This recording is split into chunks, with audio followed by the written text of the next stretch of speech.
tout le monde, j'espère que vous allez très bien aujourd'hui. Le voilà, aujourd'hui nous allons parler du passé composé et c'est une vue extensive. If you were in high school, this would be carried out over the course of several classes, but then again in high school that we have you much longer. So at the university, it just gets all thrown out at you, but don't worry, we have a lot of practice coming. So the passé composé is going to be made simple, hopefully for you. It does refer to the simple past tense, and it's used when dealing with specific times in the past. That statement will become clearer as we go on to the imperfect tense. But for right now, just remember it's kind of a start and stop. You know, at 3 o'clock I did this, and we'll go into that more and more as we progress. It's also used when talking about one of a kind event, something that happened, something that ended almost simultaneously. And for whatever reason, my PowerPoint did something strange there. So important parts to the passé composé.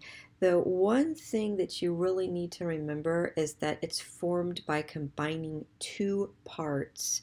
The passé composé is two parts. It's not like English, it's not like Spanish where the word just changes. There are actually two parts that are put together, and I really emphasize that. You have an auxiliary verb, which is either être or avoir, and then you have a past participle. What I like to tell my students is that it's passé, composé. There are two parts there, so always two parts whenever you're doing the passé composé. All right, so the auxiliary verb or verbe auxiliaire is the verb avoir here, and elle a parlé français, and the participe passé is parler. Okay, so our verb is actually going to be one of two, either avoir or être, and then everything else becomes a past participle. The good thing is the past participle never changes, and the other good thing is that avoir and être, you already know how to conjugate both of those, and those don't change either. So really the formulation is pretty simple, and we're going to look at that right here, okay? So avoir is the first part of the passé composé. Être is as well, but we will talk about that at the very end. It's always needed. You can never have the passé composé without the auxiliary verb, okay? So just a quick refresher, j'ai, you notice that it's the the J apostrophe, J in French, but J apostrophe, so j'ai, tu as, il a, nous avons, vous avez, ils ont, elles ont. It's going to obviously be conjugated depending on the subject, which is on your left. So avoir and être, I always stress, are two very important verbs. They just don't go away. Now here's your past participle. You have the infinitive, which is parler or rendre or choisir. These are all regular verbs. They end with an er or an re or an ir. These are er verbs, re verbs, and ir verbs, okay? You remove the ending, the er, the re, or the ir, and then what you add to that stem depends on what kind of verb it is. So if it's an er verb, you add the e with the accent. If it's an re verb, you add a u. If it's an ir verb, you add an I. And your past participle is parler, rendu, or choisi. Okay, simple. I know I'm really breaking it down into small steps, and don't worry, I've got some practice, not here, but I will show you where. Okay, so again, the past participle is the verb you want to put into the past tense, and there are really four types of verbs. You have er, re, and ir, and you've got your irregulars. And the good thing is the irregulars, well, there are some. Many of them resemble one another, and they do have to be memorized. We'll get to those in a minute. So the participle never changes. That's a very good thing. Okay, so here's some examples for us. You've got your subject, your auxiliary verb, which is avoir, and your past participle. J'ai parlé français. Okay, so that's an er verb. Tu as rendu le livre. That's an re verb because it ends with a u. Elle a choisi le film. And that's an ir verb, ends with an I. Nous avons dansé le tango. Vous avez vendu le vélo. Ils ont fini le travail. And that is pretty much it. It just takes some practice. Again, we'll have that in a minute. Then you have your negatives. Remember the ne pas goes around the conjugated verb. And what is the conjugated verb in the passé composé? It's the auxiliary verb, avoir. It's not the past participle. The verb in the passé composé is avoir or être. So, ils ont dansé becomes ils n'ont pas dansé. Okay, ils n'ont pas dansé. All right, so that's as easy as the negatives get as well. Another example, nous n'avons pas parlé avec le monsieur. It doesn't matter, the ne goes in front of the conjugated verb, the pas goes after it, and the conjugated verb in the past tense is always avoir or être. So, tu as vendu ton vélo, tu n'as pas vendu ton vélo. I'm giving you kind of different participles, but you just get I'm trying to give you the idea. It's not going to change. All right, some really important stuff. The accent on the E is not an option. J'ai étudié means I have studied, okay? J'ai étudié is I studied. Notice the difference in pronunciation. J'ai étudié, j'ai étudié. So the first example makes no sense because they're two conjugated verbs together, okay? And they're both in the present tense. So both parts of the passé composé are absolutely necessary. Don't leave off the avoir part. It makes no sense. I say no one will understand you. The truth is somebody might understand you if they're really nice and take the time. That's not usually associated with the French. That doesn't mean they're not nice. I'm just saying that it's not usually associated with the French. Okay, so the irregular verbs here are boire, courir, lire, écrire, conduire, être, avoir, prendre, apprendre, comprendre, vouloir, pouvoir, devoir. This is not an extensive list, but these are very common verbs that you see. You will notice that many of them, all of them, are irregular in the present tense, okay? So boire becomes bu, courir becomes couru, lire becomes lu, écrire becomes écrit, conduire becomes conduit, être becomes été, avoir becomes eu, prendre, apprendre, and comprendre are conjugated the same in the present tense and the same in the past.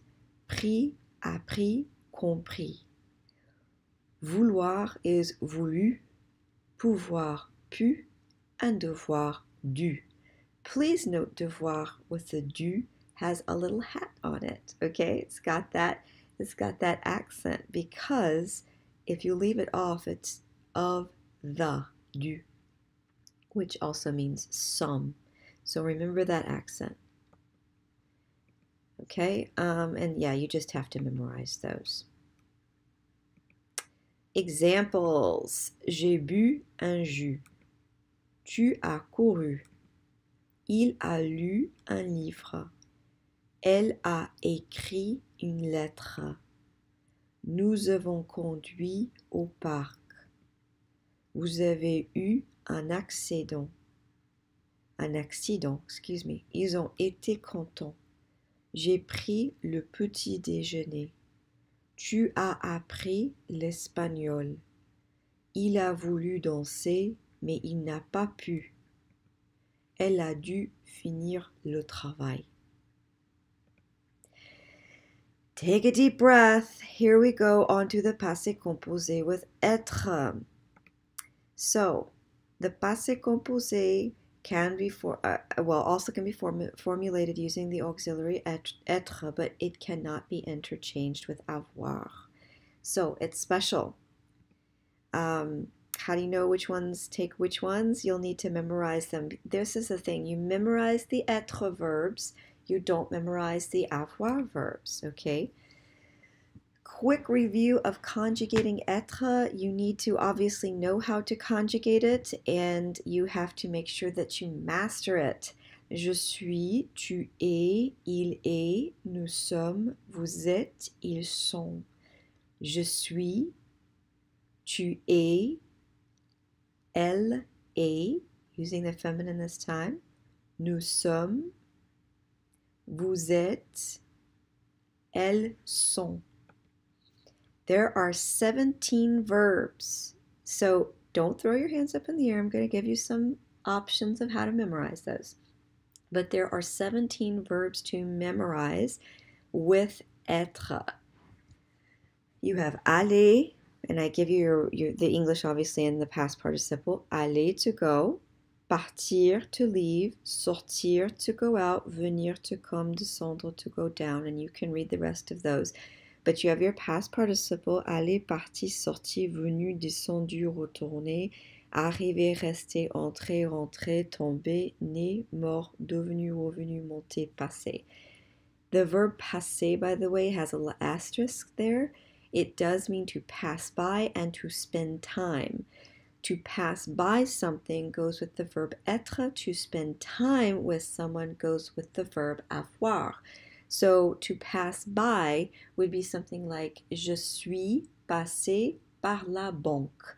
I went by the bank. All right, to spend time would be j'ai passé 3 jours avec ma grand-mère. I spent 3 days with my grandmother. All right, so there is a song. It is associated to the tune of Yankee Doodle. Yes, I can usually sing. No, I can't usually sing this song for whatever reason, okay? So if you want to go over it, it's aller, aller, parti, sorti, venu, descendu, retourné, arrivé, resté, entré, tombé. I'm sorry, arrivé, resté, entré, rentré, tombé, né et mort, devenu et revenu, monté et passé. Je suis, tu es, il est, elle est, nous sommes, vous êtes, ils, elles sont. So guys, when you're a teacher, you just do everything you have to embarrass yourself to make sure it works, okay? I will be honest with you, this is literally the best way on the planet to memorize these 17 verbs, okay? Sing it to Yankee Doodle, and you will remember it. Promise. Aller, parti, sorti, venu, descendu, retourné, arrivé, resté, entré, rentré, tombé, né et mort, devenu et revenu, monté, passé. Je suis, tu es, il est, elle est, nous sommes, vous êtes, ils, elles sont. Okay, so there you go. Second time I embarrass myself, you've got to memorize it. All right, you also have Dr. and Mrs. Vandertramp. So you use the song when you're alone, and then when you want to be distinguished, you use Dr. and Mrs. Vandertramp. You'll notice, obviously, each one of those letters, except and, which is, I suppose, not a letter, a special character, corresponds to one of the verbs. Devenir, revenir, monter, rentrer, sortir, venir, arriver, etc. Here is an example for you. Okay, if you go to this particular page, you can see être, and you can see all the little examples that go along with Dr. and Mrs. Vandertramp. You know, I really don't know how anybody memorizes this, but if it works for you, that is wonderful. If it doesn't, just sing the song, and we will go on. Okay, so just a quick recap. It is the exact same thing as an ER. Okay, you have your infinitive. I'm sorry, it's the exact same thing as an avoir verb. You have your infinitive. You remove the ending, which is the ER, RE, or IR. And you add the past participle, which is E for the ER verbs, E with the accent, U with the RE verbs, and IR with the IR verbs. Okay, it's exactly the same thing as avoir, which is why I'm just rushing through it. And retourner, descendu, parti, exactly like avoir. Here's the thing. Completely different from the avoir, passé, composé is that there is agreement attached to the past participle.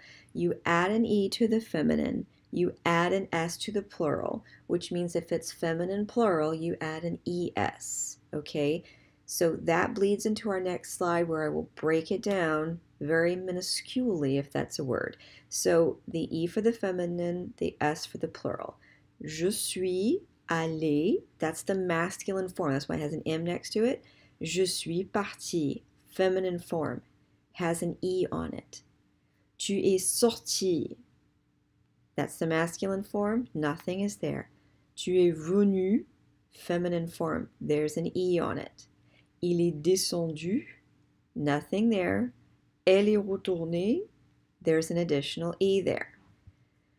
And we have the plural side that it's the same thing. Nous sommes arrivés will always have an S because it's always plural. But it could have an ES as in the case of nous sommes restés when you are making reference just to females. Vous just has a lot of options to it because vous can be singular, masculine singular, masculine plural, feminine plural. If you recall, vous is the polite form of you. Okay, so it can be singular, in which case vous êtes entré is the masculine form, nothing there. Vous êtes rentré, if we have the feminine form, we have to add an E. Okay, vous êtes tombé, in the plural, you're going to have an S. Vous êtes né, in the feminine plural, ES. Ils sont morts will always have an S, and it will never have an E because il refers either to men or exclusively or to males and females together. So it's always going to have an S. It will never have an E. Elles sont devenues. Elle plural is always going to have an E and it will always have an S. So it's always going to have an ES because it's always feminine and always plural. It's like the adjectives. Add an E for the feminine, add the S for the plural. This is just, like I said, a very microscopic look at each example. But just remember, just like the adjectives, add an E for feminine, add an S for plural. Okay. If nous is used for all males or for males and females, then use the masculine form. If it's being used only for females, use the feminine form. Vous can be singular or for formal relationships, or plural if you're referring to more than one person. So it can have 4 forms, and we just went through that, all right? And the il and the elle, whether it's singular or plural, will never change. Okay, that is the end of this presentation. Sorry it was so long. I will get you some practice to go along with this. Au revoir.